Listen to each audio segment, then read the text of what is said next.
Georg Pauli was a Swedish painter and influential figure in the Scandinavian art world during the late 19th and early 20th centuries. Born on July 2, 1855, in Jönköping, Sweden, Pauli became known for his versatility as an artist, producing works that ranged from realism to symbolism and later experimenting with decorative and modernist styles. Pauli began his artistic education at the Royal Swedish Academy of Fine Arts in Stockholm. There, he studied under prominent Swedish painters such as August Malmström, whose academic teachings had a lasting influence on Pauli's early career. In the 1870s, Pauli made his first trip to Paris, a city that was the hub of European art at the time.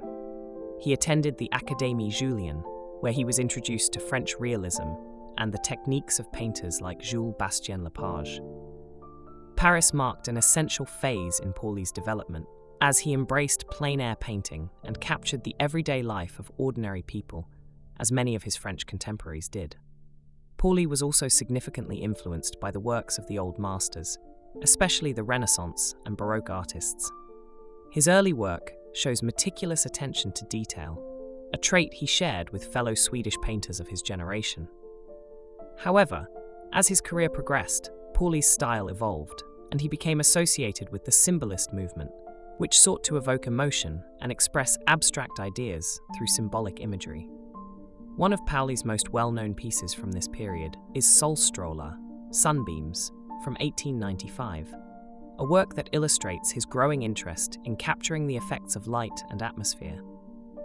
The painting, with its harmonious use of color and soft, diffused light, reveals Pauli's ability to blend traditional academic techniques with a more modern, emotional approach to painting.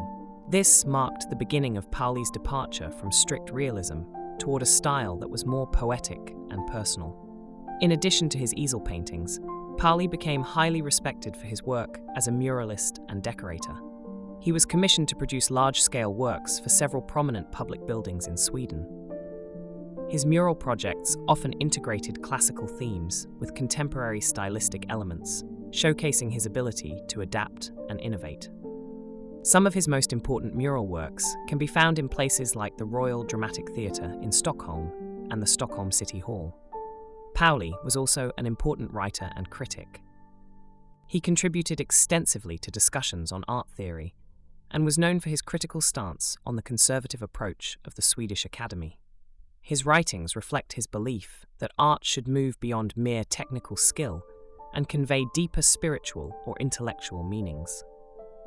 In 1911, Pauli published his memoirs, providing insight into his thoughts on the artistic trends of his time. By the 1920s and 1930s, Pauli's style had undergone further transformation as he embraced elements of modernism and abstraction. He continued to paint until his death on November 28, 1935, leaving behind a legacy as one of Sweden's key artistic figures who bridged the gap between traditional art and modern movements. His contributions as a painter, muralist, and writer left an enduring impact on Swedish art.